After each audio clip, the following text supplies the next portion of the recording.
I am artist Nichole Rae. Article written by Erin Foley.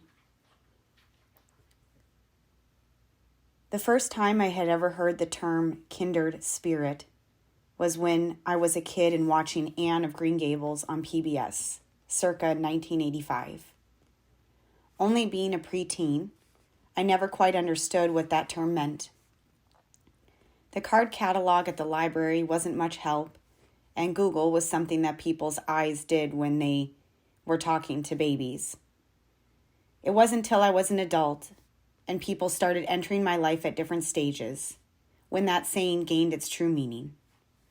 I can say with 100% certainty that within the first few minutes of meeting artist Nichole Rae, a kindred spirit connection was born. Artist Nichole Rae is a multifaceted artist whose work spans mixed media, typography, cards, candles, and affirmation beads. But first and foremost, she is an artist of life through her willingness to help others through what she teaches. Like all true artists, the path to where she is today didn't happen overnight, and it wasn't exactly a well-paved road. Throughout college, living in California, then Arizona, she never stopped creating. She began selling her typography prints at a small shop in Scottsdale, where she lived for a short time. The prints' subjects ranged anywhere from love and Minnesota to weddings. It was during this time that the owner of the shop connected her with another mixed media artist, Terry Parvon. After traveling 60 miles to meet her, Nichole shared a journal filled with her creations. After looking through the many pages, Terry said she wanted to buy one of her pieces. When she explained to Terry that the book was an original and an only copy, full of her collages about her time in Arizona. The work, entitled Somewhere in Between, was not for sale. Terry offered to connect Nichole with a publisher so she could have a copy of the book in its entirety. Shortly after the meeting, Nichole was contacted by a mixed media content developer for Northlight Books, and another meeting was arranged. Upon meeting her, she observed that she was a very quiet woman. As she was going through the pages of art, Nichole would explain her process of how she put them together. The developer expressed to her that she had never seen this type of process before or an artist like her and wanted to pitch this to her boss. During the next few weeks, she would receive emails asking questions such as, what qualifies you to be an author? How many Twitter and Facebook followers do you have? At the time, she had 89 Facebook fans and 18 Twitter followers. She thought, I have no qualifications to be an author. She comments, my two biggest inspirations were Mr. Dunn, my high school art teacher from Moorhead High School, and David Gray, the musician. 5 days later, Nichole received an email saying, congratulations, you are the youngest author for Northlight Books. We would like to publish your book on the beginning of the art journaling process. As wonderful as this news was, Nichole's personal life was not rosy. She reflects that there was so much good and bad going on at the same time, but she knew that through it all, it was going to be worth it. As she says, my pain led me to my purpose. Along with this, Nichole remembers the voice in her head that always urged her to do what she was told. This teaching, along with the always trusted and reliable Atomic Coffee, guided her to have the perseverance she needed to write her book, Art Journal, Art Journey, Collage and Storytelling for Honoring Your Creative Process, by artist Nichole Rae, was then released. Living in Fargo, book completed, she began dealing with body pain.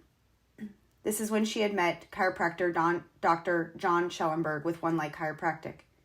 He introduced her to A Course in Miracles, a spiritual, non-denominational text containing 365 lessons, teaching not how to love, but how to remove the ego-based mind blocks that are keeping us from our natural state of love.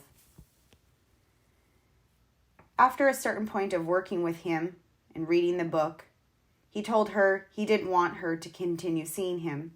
She had already become her own healer, doing her own spiritual healing journey without even trying. At the time, she was unaware of the concepts of intuition and spiritual guidance, but always felt that there was something wrong with her. As a teenager, young adult, and into her late 20s, she never felt like she fit in. I didn't know about my intuition or the spiritual gift I had. I didn't know until I was supposed to know. Nichole got what she often refers to as a nudge that told her, "You must do this." Of course, this resonated a bit odd, and she thought to herself that she should ignore this type of work or message. The nudge persisted, and so did she. Continuing on the spiritual text, changing and evolving, trying to connect with herself, the book offered one lesson a day for a year. During this time is when she started to hear the voice within her that said, "Here is the art of daily practice. Here are affirmation beads." She also heard, "Here is what you're going to do. Take the background in your mixed media arts that you used in your journals." She then received the message to use the teachings from the Course in Miracles and use a reading list to learn how to go through the book. Nichole committed to a second year of reading all the text and going through the lessons again. As she started the process for the second time, several things started to shift. She began to recognize all of the beliefs she had about herself that were fear or negativity based. "I'm not enough. There's something wrong with me. I can't be an author. I can't follow this path. I don't have what it takes. I can't do this. I'm not an artist." One day, while walking around the unglued craft fest, she heard that tiny little voice in her head that said, "You're going to do this next year. You're going to apply to this and have a booth." She had just gotten divorced, had absolutely no self-worth, no ability to tackle such a huge endeavor. "How am I supposed to apply for a craft fest? I've never done this. How am I going to do this?" That nudge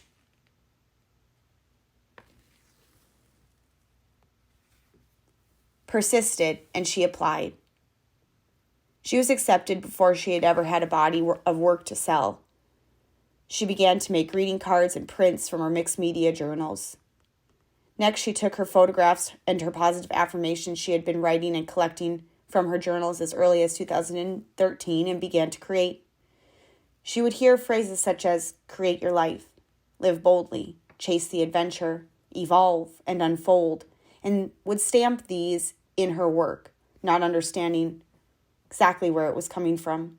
She just did it. Those words evolved into what would eventually be put into the product line she began to sell, which then turned into teaching from the words of positivity. After the craft fest, Unglued approached Nichole, asking her if she would like to teach a workshop. At this time, she was still doing the Course in Miracles work. She began to receive messages that are now known as the art of daily practice.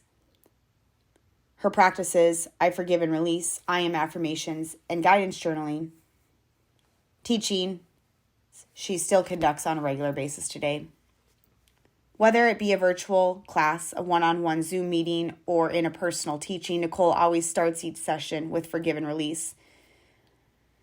This tool is to help people clear space of any heavy thoughts, feelings, emotions, or beliefs, shifting them into love-based thoughts. Once you are able to choose from within and give love away in, it can enter, because that is what it means to forgive. FOR-GIVE.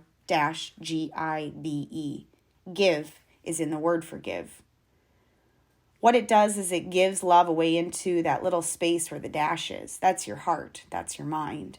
So when you're having a really heavy day, this is a way to say, okay, I want peace. I want to feel this differently. I want to see this differently, but I don't know how. I forgive and release. Which leads us into the practice of I Am Affirmations. Artist Nichole Rae had purchased a set of mala beads in Denver while visiting there, and a voice said these would be a way to use affirmations, and you could create these on New Year's Eve. Feeling alone, she headed to Hobby Lobby, bought beads and string. While she was there, she saw another string that resonated with her, but decided not to get it.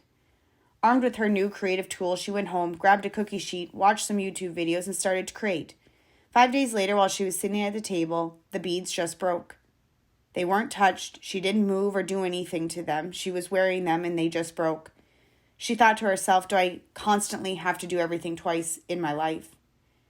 Living with the constant battle of having to do something again, she collected the beads. The nudge was back and the voice said, you will make these into affirmation beads. Go back, get the cording that you saw and resonated with, and create these in affirmation. Again, she headed to Hobby Lobby, this time negative 20-degree weather, down with the flu, to get the cording she was nudged to buy in the beginning. Upon arriving back at home, she sat down with the 100 affirmations she had typed out in a Word document. With each bead, she said the affirmation, I am, and put a bead on the cording, one after another, with another small bead in between. Artist Nichole Rae never intended on doing something with the beads. Others started to notice her wearing them, and she was asked to have sets made, always telling others no until she approached by a friend who asked her to make a set for her aunt who was going through cancer treatment. The Minnesota Nice in her couldn't refuse the request. This was the first set of beads she had made for someone other than herself.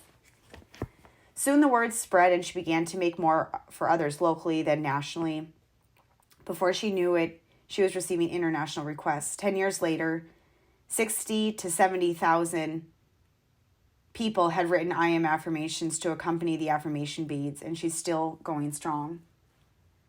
Nichole dedicates each set of beads with the written I am affirmations, speaks each affirmation out loud as she cleanses each bead with essential oil, records herself reading them for the person, and lights a candle as she asks for guidance on the duplicated affirmations that she received.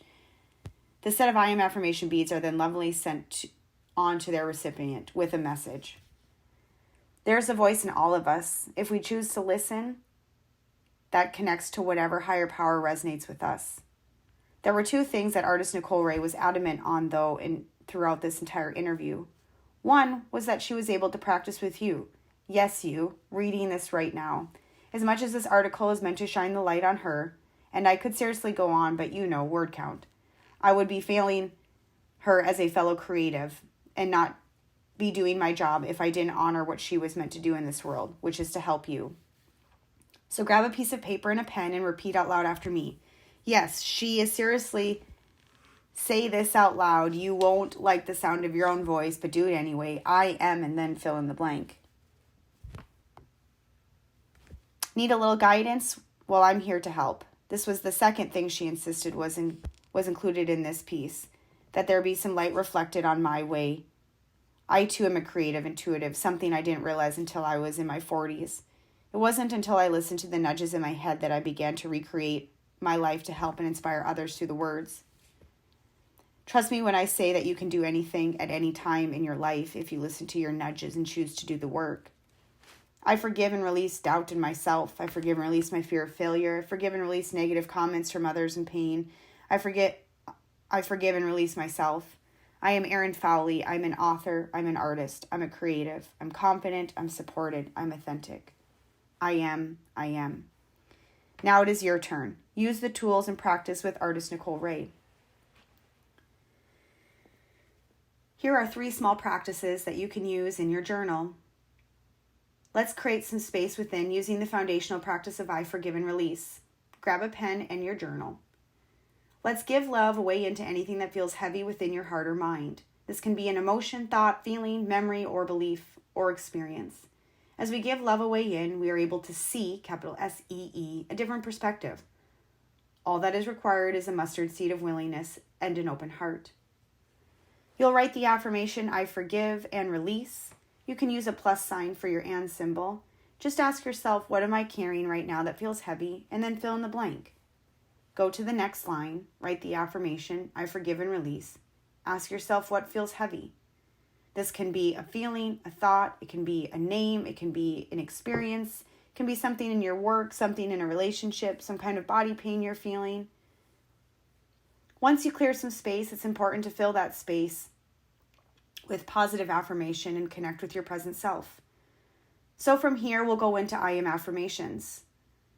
Let's use the foundational practice of I am affirmations to affirm the truth within and invite in what we most need using positive words. It's important to know that what you place after the words I am, you may not believe. This is okay, and this is why we practice. Remember, you know what it is that you need. Here's a small list to begin with, and if you hear your own positive words, feel free to fill them in the blanks below. Go ahead in your journal, write the affirmation, I am, and then fill in the blank. Here's a word list to get you started. Confident, enough, believing in me, choosing love, persevering, cultivating my vision, peaceful, supported, appreciated, evolving, trusting myself, embracing change, loved, honoring my journey. Go ahead and begin your list. It's normal for things to start out kind of slow. Use the practice I forgive and release as you are trying to write these if any of these words make you feel uncomfortable or you don't believe them to be true about yourself. Once you create a list, going towards 108, you can then practice these out loud.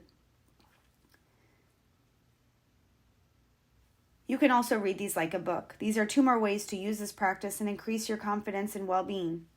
Also try writing a few on a sticky note and place them in your bathroom mirror or on your fridge. Continue this practice in a journal. This is also an inspiring practice for kids to try. You can learn more about the Art of Daily Practice at theartofdailypractice.com. If you have a question for Nichole, feel free to reach out to her at artistnicholeray@gmail.com. And if you're on Instagram, you can follow her at artistnichole Rae.